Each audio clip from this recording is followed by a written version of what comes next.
जी students, यहाँ पे एक फंक्शन है f of x is equal to 4x minus x square, ये फंक्शन है। ओके, ये जो इंक्रीजिंग और डिक्रीजिंग की डेफिनेशन है वो इस पे मैं लगाती हूँ। इंटरवल आप ओपनली ले लें, माइनस इन्फिनिटी से इन्फिनिटी ले लें, ठीक है, ये इंटरवल है।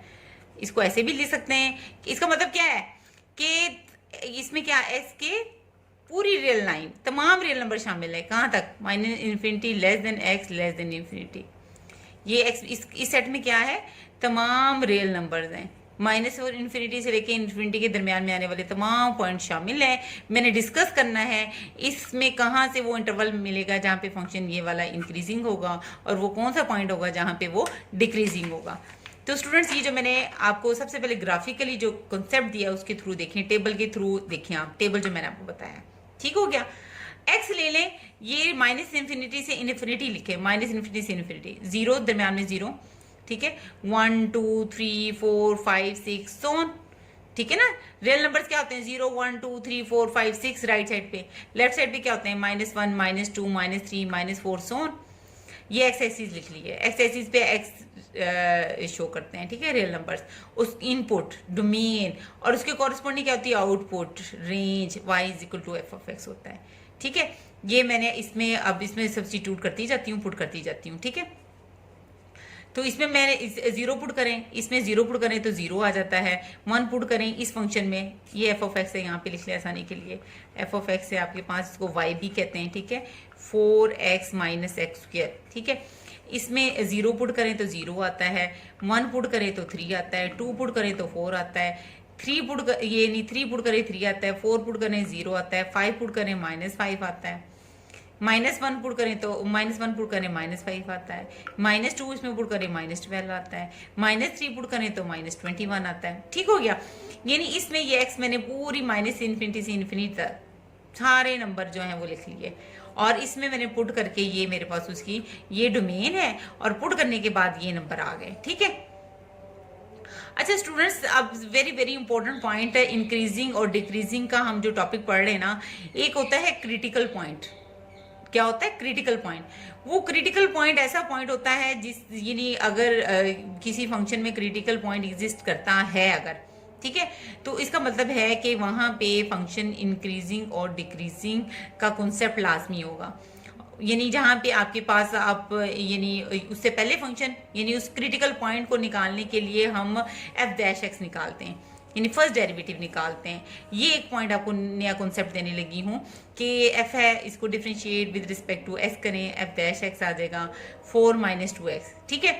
ये वो पॉइंट होता है, ठीक है, एफ डैश एक्स, यानी फॉर क्रिटिकल पॉइंट के लिए आप इसको जीरो पुट करते हैं, f dash x equal to क्या पुट कर देते हैं, जीरो।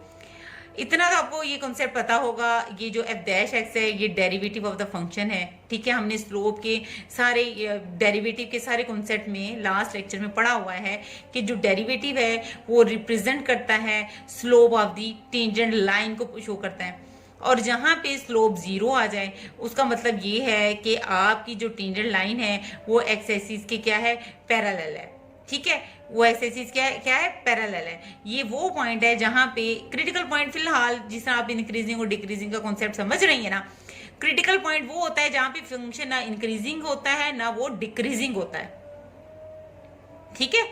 तो आपने इसमें सिर्फ ये करना है कि एफ ऑफ एक्स लिखा है, एफ डैश एक्स निकाल देना है, और क्रिटिकल पॉइंट के लिए आपने एफ डैश एक्स को जीरो पुट कर देना है।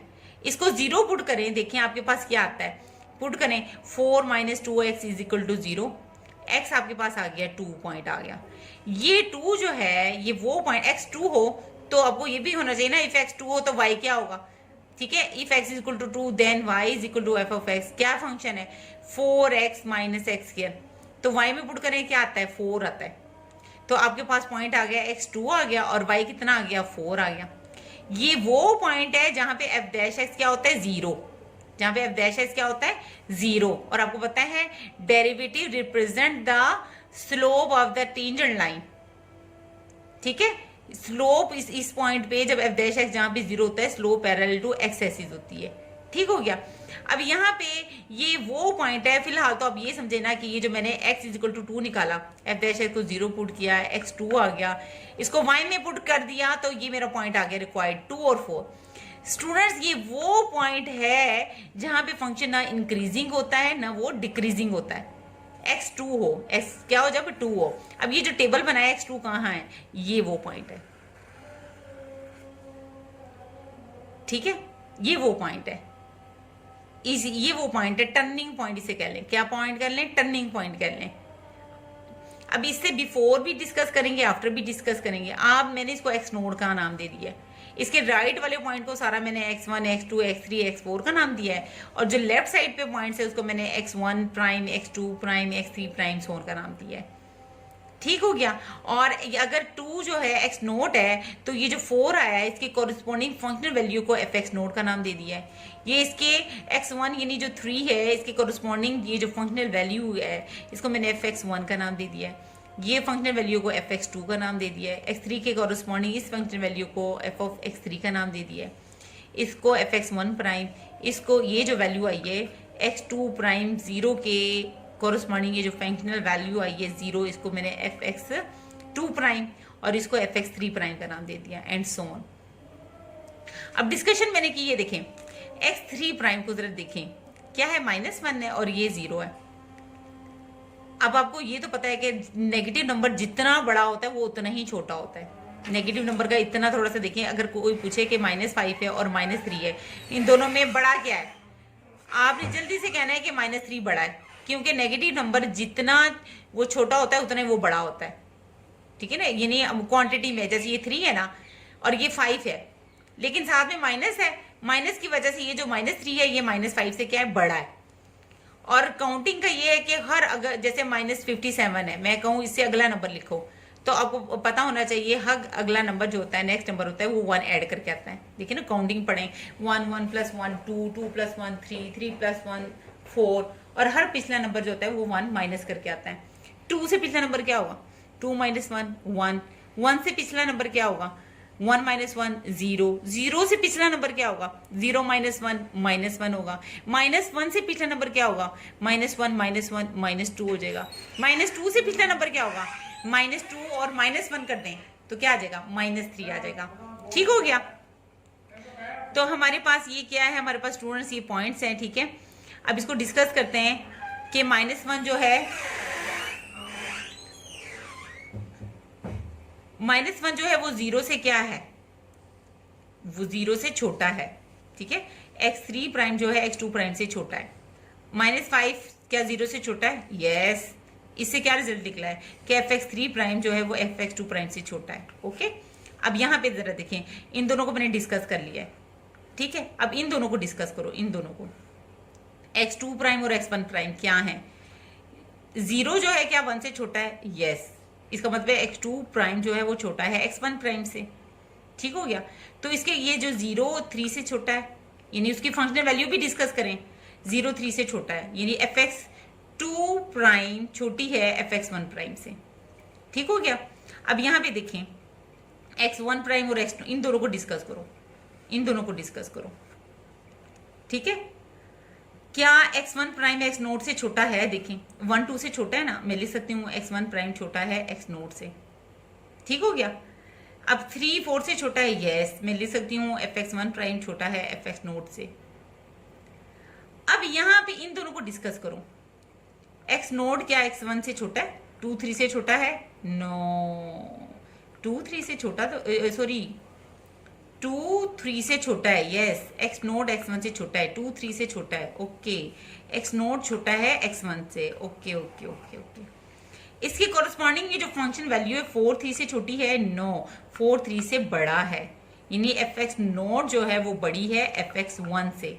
मैंने आपसे कहा था ना कि आपको ऐसा पॉइंट जहां पे टर्निंग आपको पता चले, ये वो टर्निंग पॉइंट है, एक्स नोट तो वो पॉइंट है जहां पे फंक्शन ना इंक्रीजिंग होता है ना डिक्रीजिंग होता है। इससे बिफोर और आफ्टर, बिफोर इंक्रीजिंग भी हो सकता है, डिक्रीजिंग भी हो सकता है, आफ्टर भी इंक्रीजिंग और डिक्रीजिंग हो सकता है। तो ये देखिए वो टर्निंग पॉइंट मिल गया मुझे, ये 2 की वजह से, ये देख लें यहीं पे मुझे, इसीलिए मैंने ये पॉइंट्स नाम लगाने पे आसानी हुई मुझे, वरना तो सिर्फ टेबल से मैं बता सकती थी इंक्रीजिंग डिक्रीजिंग आपको, अगर ये क्रिटिकल पॉइंट ना भी निकालूं।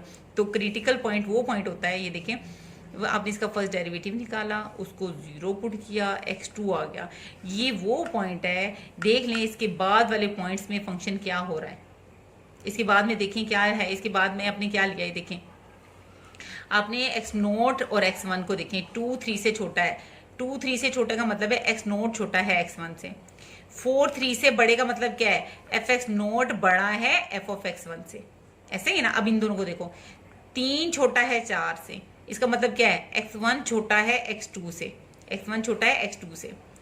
तो 3 बड़ा है 0 से, इसका मतलब क्या है, एफ एक्स वन बड़ा है एफ एक्स टू से। ओके, अब x2 और x3 को, इन दोनों को भी कर लिया, इन दोनों को भी कर लिया, अब इन दोनों को डिस्कस करो। 4 5 से छोटा है, 4 5 से छोटे का मतलब क्या है, x2 less than x3, x2 less than x3, 0 greater, 0 बड़ा है -5 से, ठीक है ना। तो मैं क्या लिखूंगी, 0 बड़ा ग्रेटर देन -5, मतलब क्या इसका, fx2 ग्रेटर देन fx3। तो स्टूडेंट्स ये क्या, ये देखें अब ये क्या बात शो कर रहा है, x3 प्राइम छोटा है x2 से, उसकी फंक्शनल वैल्यू भी जो है वो छोटी है, fx3 प्राइम छोटी है fx2 प्राइम से, यानी ये क्या, x2 प्राइम छोटा है x1 प्राइम से, फंक्शनल वैल्यू भी छोटी है, x1 प्राइम छोटी है x नोट से, उसकी फंक्शनल वैल्यू भी कॉरस्पॉन्डिंग भी छोटी है, यानी fx1 प्राइम छोटा है, लेस देन है fx नोट से। तो ये तो इंक्रीजिंग की कंडीशन थी, किसकी थी, इंक्रीजिंग की। ये देखें, इंक्रीजिंग की कंडीशन ये है कि अगर हम ये देखें, इसका मतलब क्या है, x2 बड़ा x1 का मतलब क्या है, x1 छोटा है x2 से, इसका मतलब यही है ना। fx2 बड़ा है fx1 से मतलब क्या है, यानी fx1 लेस देन fx2 से, ठीक है। अगर x1 यानी x2 ग्रेटर देन x1 का मतलब है, इधर से अगर पढ़ेंगे तो क्या पढ़ेंगे, x1 less than x2, fx2 greater than fx1 का मतलब क्या है, fx1 लेस देन, इधर से पढ़ेंगे तो ग्रेटर पढ़ेंगे, इधर से पढ़ेंगे तो लेस देन पढ़ेंगे, इसका मतलब है fx2 सीधा दाल ग्रेटर देन है, fx2 greater than f of x1। अगर यहां से पढ़ूंगी तो f ऑफ x1 ये लेस देन, इधर से पढ़ूंगी स्टूडेंट तो fx1 लेस देन fx2 होगा, ठीक है। अब x1 लेस देन x2 है तो उसकी कॉरस्पॉन्डिंग वैल्यू भी f of x1 less than fx2 है, तो ये फंक्शन क्या है, इंक्रीजिंग फंक्शन है, ठीक है। अब ये क्या कर रहा है, x2 ग्रेटर देन x1 का मतलब क्या है, इधर से पढ़ेंगे तो ग्रेटर देन पढ़ेंगे, अगर इधर से पढ़ूंगी तो क्या पढ़ूंगी, x1 की अगर कंडीशन पढ़नी है लेस देन x2 पढ़ूंगी, ठीक है।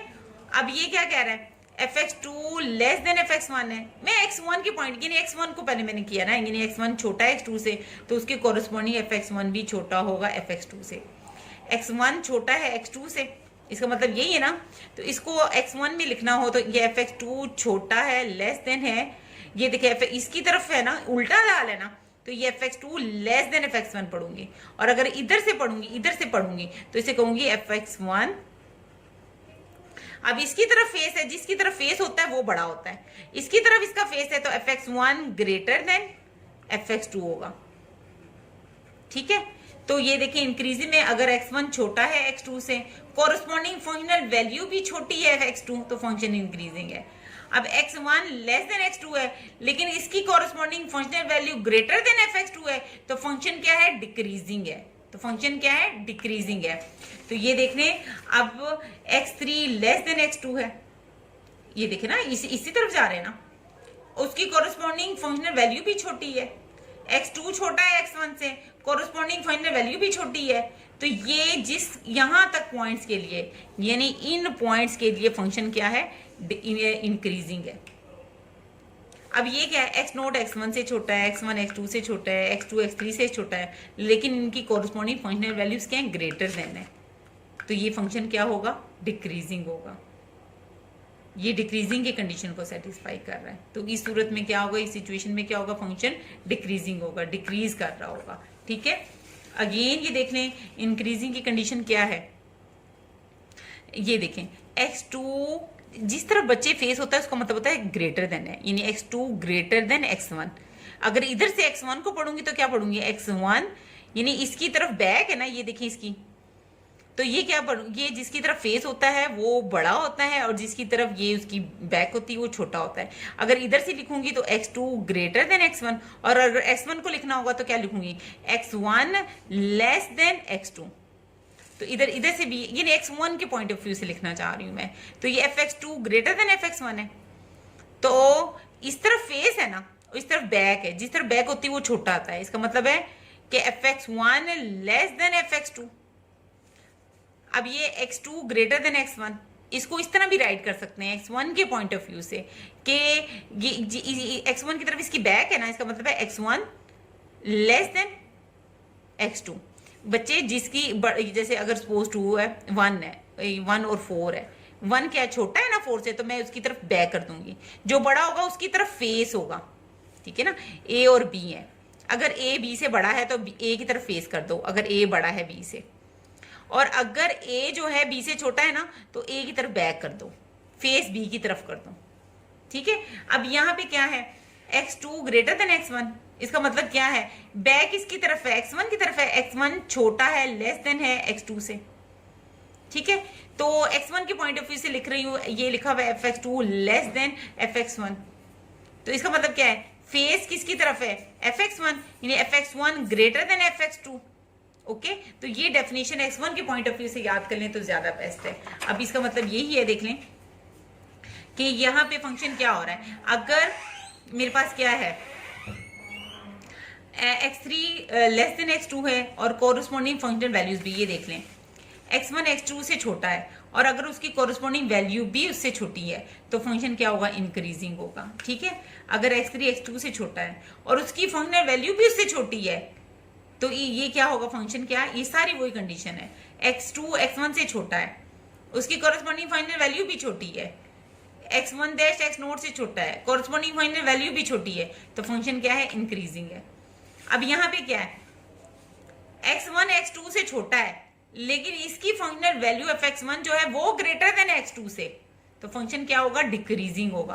तो यहाँ पे देख लें, x2 x1 से छोटा है लेकिन इसकी फंक्शनल वैल्यू x1 से बड़ी है, x1 x2 से छोटा है लेकिन इसकी फंक्शनल वैल्यू x2 से बड़ी है, x2 x3 से छोटा है, लेस देन है ना, बैक हो, जिसकी तरफ फेस हो बेटा वो बड़ा होता है, तो लेकिन उसकी फंक्शनल वैल्यू जो है वो बड़ी है fx3 से, तो ये कैसा फंक्शन होगा, डिक्रीजिंग होगा। कहाँ से पता चला कहाँ तक इंक्रीजिंग है और कहाँ तक डिक्रीजिंग है, वो ये क्रिटिकल पॉइंट से, ठीक है। एफ डैश एक्स निकालते हैं, क्रिटिकल पॉइंट वो पॉइंट होता है, इसे टर्निंग पॉइंट्स बोलते हैं। ये एक्स इक्वल टू 0 पुट करते हैं, एफ डैश एक्स को 0 पुट करके वो पॉइंट आ जाता है। ये ऐसा पॉइंट है, x2 है तो y भी तो कुछ होगा ना, ये देखिए y भी निकाला है 2 4, यानी 2 और 4 ये वो पॉइंट है जहां पे फंक्शन ना इंक्रीजिंग है ना डिक्रीजिंग है, ठीक है। इससे पहले ये देखें, ये कौन सा 2 और 4 है कहाँ, ये देखें x2 है और y 4 है, ये वो पॉइंट है। इससे पहले ये देख लें, इससे पहले ये देखें फंक्शन क्या है, इंक्रीजिंग है, और इसके बाद में फंक्शन क्या है, डिक्रीजिंग है। ये वो टर्निंग पॉइंट है जहां पे फंक्शन ना इंक्रीजिंग है ना डिक्रीजिंग है, लेकिन इससे पहले क्या है, इंक्रीजिंग का मतलब क्या है, पॉजिटिव है, फंक्शन इंक्रीज जा रहा है, ठीक है। और यहाँ पे क्या है, यहाँ पे फंक्शन क्या है, नेगेटिव, ठीक है। यहाँ पे फंक्शन क्या है, डिक्रीजिंग है। और स्टूडेंट्स का अगर मैं ग्राफ बनाऊं, ये देखें इसका ग्राफ अगर मैं बनाऊं, एक्स एक्सिस के जो पॉइंट्स हैं ये क्या है पॉइंट्स, ये देखें, ये इसका ग्राफ देखें, ये मैंने एक्स एक्सिस बना लिया, ये नेगेटिव एक्सिस, ये पॉजिटिव वाई एक्सिस और ये नेगेटिव वाई एक्सिस हो गया, ठीक हो गया। जो मेरा इस पे एक्स एक्सिस पे मैंने 1 2 3 4 5 6 सोन, -1 -2 -3 -4 -5 सोन। पॉजिटिव एक्सिस पे मैंने इधर मैंने एक्स एक्सिस पे 1 1 का डिफरेंस लिया है और वाई एक्सिस पे मैंने 2 2 का डिफरेंस लिया है, यानी 2 4 6 8 10 12 एंड सोन, ठीक हो गया ना। ये एरो इसी बात को शो कर रहा है कि इन्फिनिट पॉइंट्स तक जा रहा है, ठीक हो गया। तो ये -2 -4 -8 -10 सो ऑन, ओके। तो पहला पॉइंट ये देखिए, जो हमारे क्रिटिकल पॉइंट से हम स्टार्ट करते हैं, ठीक है। हमारा पहला पॉइंट ये क्या है, इस पॉइंट को अगर मैं लिखूं, ये पॉइंट क्या होगा, स्टूडेंट्स क्लियर करने के लिए मैं इसको थोड़ा सा रेज कर लेती हूँ, ठीक है, पॉइंट्स लिखने के लिए, ठीक है। ये पॉइंट हमें कौन सा मिला है, x2 है, y 4 है, ओके। ये पॉइंट क्या है, x3 है और y क्या है, 3 है, ठीक हो गया। यहाँ पे x4 है, y 0 है, x5 है और y कितना है, -5 है, ठीक हो गया। इधर x3 है और y क्या है, 3 है, x1 है, y 3 है, x1 है, y 3 है, x0 है आपके पास, y 0 है, x -1 है और y -5 है, यहाँ पे x -2 है, y -12 है। ओके, टेबल से तो हमने बता दिया कि इंक्रीजिंग और डिक्रीजिंग क्या है। -3 है x और यहाँ पे y क्या है, -21 है। ओके, अब इसको ज़रा ग्राफिकली देख लेते हैं। अब यहाँ पे ये पॉइंट देख लें हमने कैसे ड्रा किए हैं। क्रिटिकल पॉइंट आपका वो था जहाँ पे फंक्शन ना इंक्रीजिंग होता है ना वो डिक्रीजिंग होता है। वो कौन सा पॉइंट मिला है, f' जहाँ पे 0 होता है, f' जहाँ पे 0 होता है। देखें x आपके पास 2 है, y 4 है, तो ये देखें ये x 2 है यहाँ पे और ये y 4, ये पॉइंट यहाँ पे आ जाएगा। ओके, नेक्स्ट पॉइंट देखें x 3 है और y आपके पास 3 है। ये आपके स्टूडेंट्स x 3 है और y 3 तकरीबन यहाँ तक ये 3 ले लिया। अब नेक्स्ट पॉइंट 4 और 0, ये 4 और 0, x यहाँ तक 4 है और यहाँ पे y क्या है, 4 और 0 करना था ना, x से भी y 0 होता है। ये 5 और -5 कहाँ पे होगा, ये x आपके पास 5 है, ये x आपके पास 5 है और यहाँ पे y -5 ले लिया। ठीक हो गया। इसी तरह ये x यहाँ पे 1 और 3 को, यानी ये पॉइंट्स को हमने क्या है, इन पॉइंट्स को हमने इधर ड्रा कर लिया। ये देखें 1 और 3 ये पॉइंट आ गया, x0 y0, x0 y0 यहाँ पे होता है, x -5 y -5, ये देखिए यहाँ पे x -1 होता है और y -5 यहाँ पे होता है। और इनको आपने मिला देना है, इन पॉइंट्स को ऐसे क्या कर देना है, मिला देना है ऐसे। ठीक हो गया। अब ये पॉइंट स्टूडेंट्स ये हमने मिला लिया है। अब यहाँ से आपको ग्राफिकली भी पता चल रहा है कि ये देखिए ये वो पॉइंट है। यहाँ पे अगर मैं टेंजेंट ड्रा करूँगी, एक लाइन बनती है जो बिल्कुल एक्स एक्सिस के क्या होता है, पैरेलल होती है। और स्टूडेंट जो लाइन एक्स एक्सिस के पैरेलल होती है उसकी जो स्लोप होती है वो 0 होती है, एम स्लोप 0 होती है। और स्लोप को कौन रिप्रेजेंट करता है, derivative. First derivative represent the slope of the tangent line. ठीक है ना। तो टेंजेंट लाइन क्या होती है, जो कि कर्व को एक्सटर्नली 1 पॉइंट पर टच करे। तो f' यहाँ पे 0 मिल गया। ठीक हो गया। और ये बिल्कुल यहाँ पे फंक्शन क्या होगा, कांस्टेंट होगा ना। क्या होगा, फंक्शन क्या होगा, इस पॉइंट पे फंक्शन क्या होगा, कांस्टेंट होगा। ये देखिए कॉन्स्टेंटली बिल्कुल, यानी 4, ये देखिए यहाँ पे 4 है आपके, यहाँ पे x, ये देखें एक ऐसी लाइन ड्रा हुई है। यहाँ पे देख लें किसी भी पॉइंट पे, ये देख लें 4 है, सारी 4 वैल्यू आपको दे रहा है। तो स्टूडेंट्स ये वो पॉइंट मिल गया जहाँ पे फंक्शन ना इंक्रीजिंग होता है ना डिक्रीजिंग होता है। लेकिन उससे बिफोर और उससे आफ्टर ज़रा डिस्कस कर लें। बिफोर ये देखें आपके पास ये आपने अभी हमने डिस्कस किया था, टेबल के पॉइंट ऑफ व्यू से भी देखा था और ग्राफिकली भी देख लें आप। एक्स की वैल्यूज़ ये देखें, x -1 है, फिर -1 के बाद 0 आ गया, 0 के बाद 1 आ गया, 1 इंक्रीज हो रहा है, -1 + 1 0 0 + 1। इसके दरमियान में भी आने वाले सारे पॉइंट्स पे ये ग्राफ ड्रा हुआ है ना, तो ऐसे ही है। लेकिन y भी देखें, ये देख लें y आपके पास पहले -5 था, फिर y 0 हो गया, फिर 3 आ गया। ये यहाँ से स्टार्ट हुआ है, यहाँ से पीछे, यहाँ से ये आपके इंक्रीज हो रहा है, बढ़ रहा है। क्या कर रहा है, बढ़ रहा है। ग्राफिकली भी अगर देखिए टेबल के तो बढ़ रहा है।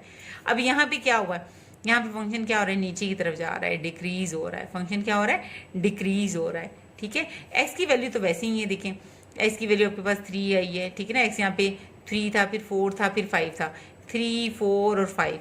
लेकिन y की वैल्यू देखें, सबसे पहले 3 आपने ऑब्टेन की, 3 के बाद देखिए कम होके 0 आ गई, 0 से कम होके -5 आ गई। s की वैल्यू बढ़ रही है।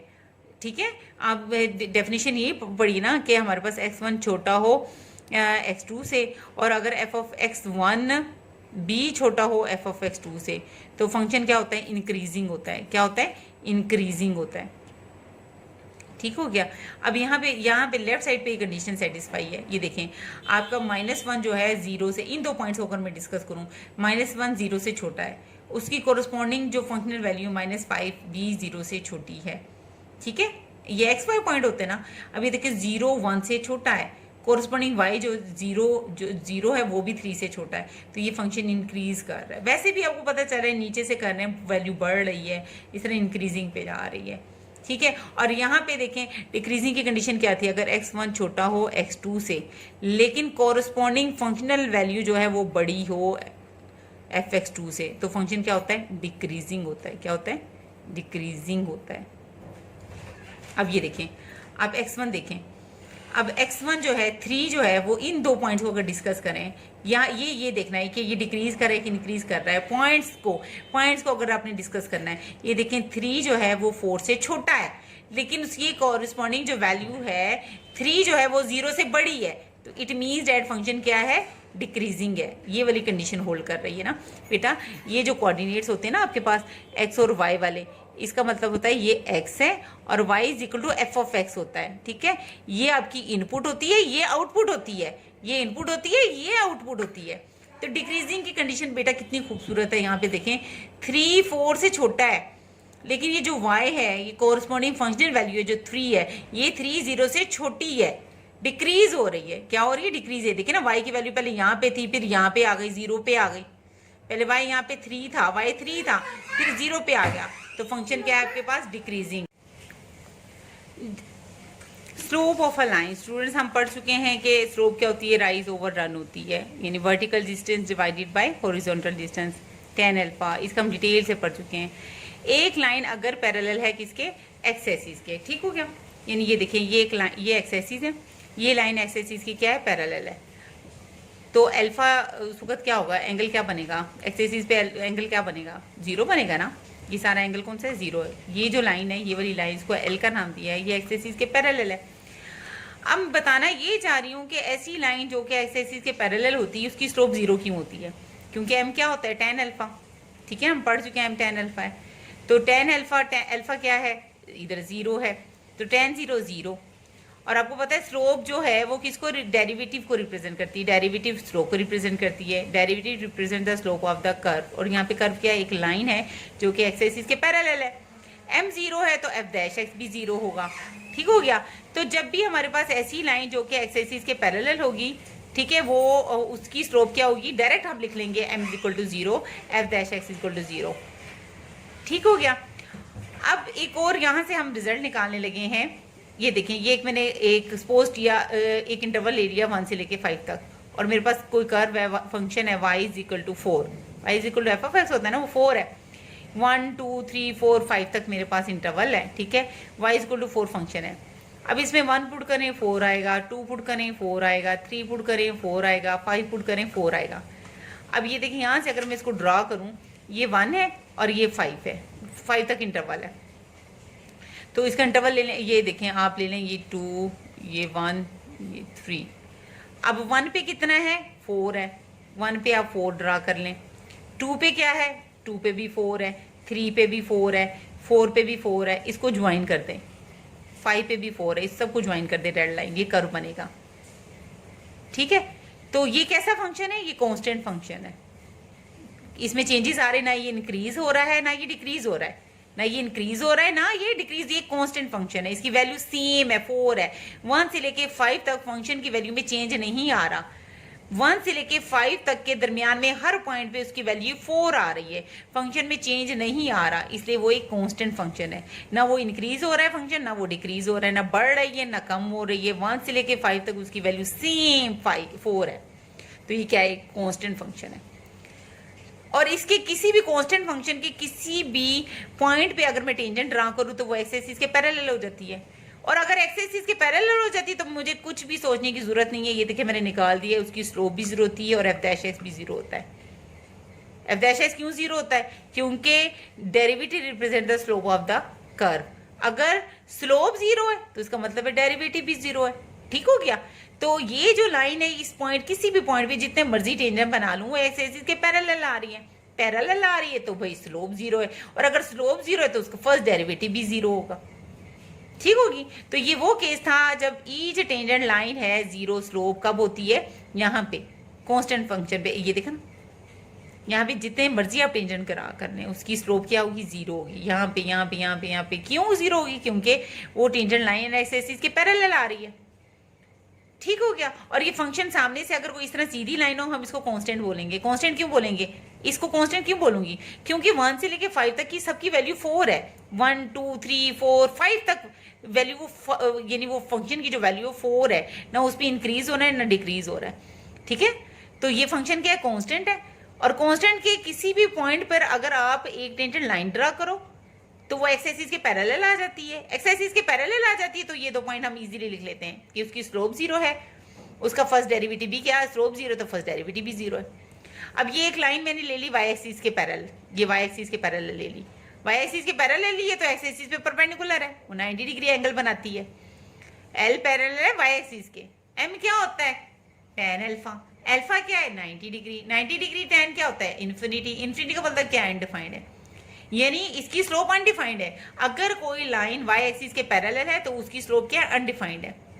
क्या है, x एक्सिस के पैरेलल है तो स्लोप क्या है उसकी 0 है। y एक्सिस के पैरेलल है और x एक्सिस पे परपेंडिकुलर है और y एक्सिस के पैरेलल है तो स्लोप क्या है, अनडिफाइंड है। ओके,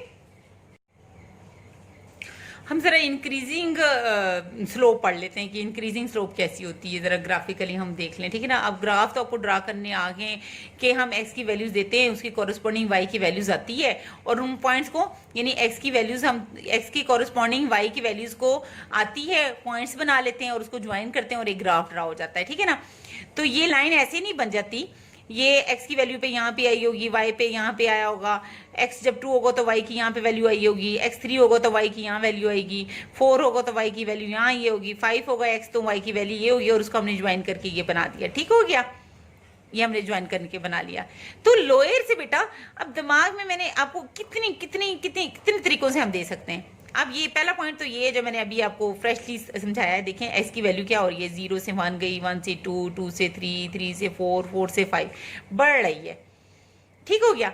अब y की वैल्यू भी क्या हो रही है, ये 0 था, फिर यहाँ पे कोई वैल्यू ये नहीं, ये देखे ना, ये y ये जो पॉइंट्स आए होंगे बेटा, ये ऐसे आए होंगे ना, ऐसे तो नहीं ड्रा किए होंगे हमने, ये पॉइंट्स लाइन ऐसे तो नहीं ड्रा की होगी, ऐसे ड्रा की होगी बेटा, ये देखिए ऐसे ड्रा की होगी हमने, ऐसे कि ये हमारा x है, ये मेरा y है, तो ये पॉइंट आया होगा ना, यानी y इतना है, फिर y इतना हो गया, फिर y इतना हो गया, फिर y इतना हो गया। देखिए पहले y इतना था, फिर इतना हो गया, फिर इतना हो गया, फिर इतना हो गया।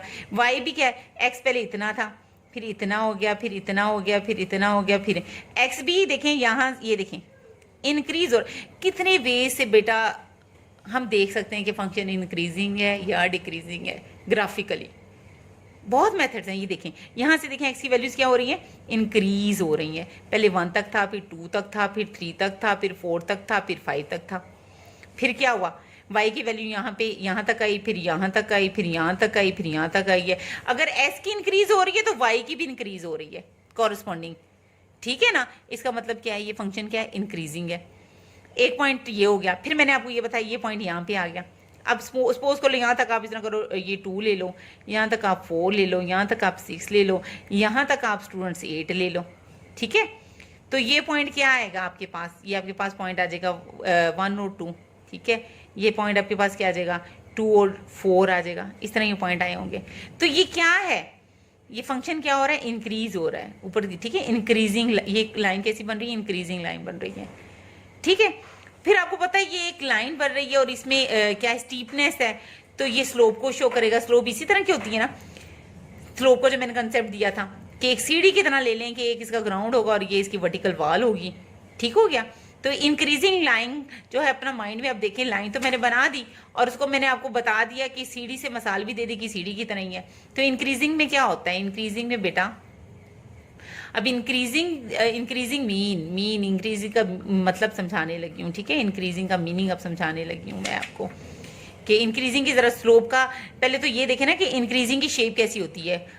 अगर x की वैल्यूज बढ़ रही है और उसके कॉरस्पॉन्डिंग y की वैल्यूज भी बढ़ रही हैं तो फंक्शन क्या है, इंक्रीजिंग है। यही मैंने पढ़ा था ना, x1 छोटा है x2 से, कॉरस्पॉन्डिंग इसकी फंक्शनल वैल्यू भी छोटी है fx2 से। ये इंक्रीजिंग की है, ये देख लो। अब ये देख लो, सिर्फ 1 और 2 को अगर आपने डिस्कस करना है, 1 2 से छोटा है ना, x1 छोटा है x2 से, 1 2 से छोटा है। ये आपके पास x1 है, ये x2 है बेटा, ये x3 है, ये x4 है, ये x5 है। ये क्या है आपके पास, fx1, fx2, fx3, fx4। ये आपके पास fx1 है, ये आपके पास fx2 है, ये आपके पास fx3 है, ये fx4 है। ये देखें स्टूडेंट, ये इंक्रीजिंग की डेफिनेशन है। अगर x1 x2 से छोटा है, कॉरस्पॉन्डिंग फाइनल वैल्यू भी उससे छोटी है। अब ये देखो 1 2 से छोटा है ना, अब इसके कॉरस्पॉन्डिंग, इसकी x1 की कॉरस्पॉन्डिंग वैल्यू क्या है, 2, fx2 की कॉरस्पॉन्डिंग वैल्यू क्या है, 4, 2 भी 4 से छोटी है। यहां से भी देखा जा सकता है, ये xy है, xy यानी ये x1 है, ये fx1 है, ये x2 है, ये fx2 है, ठीक है। यहां से भी देखें 1 2 से छोटा है, इधर भी देख लें 2 4 से छोटा है, ये fx1 है, fx1 भी fx2 से छोटा है, ये fx1 है और fx2 कितना है, यहाँ से यहाँ तक है, 2 भी 4 से छोटा है।